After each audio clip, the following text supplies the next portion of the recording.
Mimi naambiwa saa zingine ati ni kama ulikasirika sijui ulifanya nini. Unajua nilisimama bunge na ndeizi na nikashinda UDA nominations na nikanyimwa. So people think that I'm bitter. I'm not. I know I won and they know I won. But I believed they were right to deny me to be a candidate of UDA. Because then I went to UDA and registered as a member because I believed what they said. Wakati walisema watasaidia mama mboga, nikaingia huko. Watasaidia boda boda, nikaingia huko. Wakabeba wheelbarrow, nikaona ni chini, nikaingia huko. And you know the problem with our president, he's a very good marketer.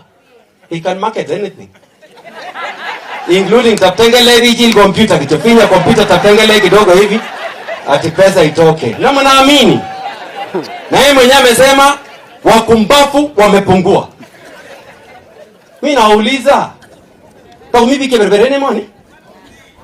Boda boda sahi are the most suffering kushinda any other person. Wa mama mboga, nimetoka Kiamunyi, wamenisimamisha sahi nikakuwa na rally kidogo.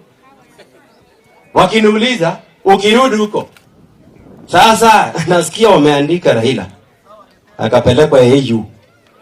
Sasa Raila ni mama mboga. Ana boda boda. Hiyo kusema serikali ni yetu. Hiyo ni ya watu wenye wanaenda kukula chakula State House. Atiaje gomma yebela muite. Kale muite nyegalia zile State House ngibiri za kiamisha. Wale wanataka kukula huko wakule, mimi siwezi kula na ziandikwi kazi. Mimi ni kusema ukweli ili Kenya ibadilike. Because I believe we can transform this country. Hata mngenipatia opportunity, this country I can transform. Bila uongo.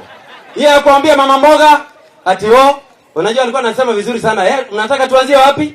Hapo chini Nyinyi wangwana kuna bwana. Wacha kutudanganya hapo sana.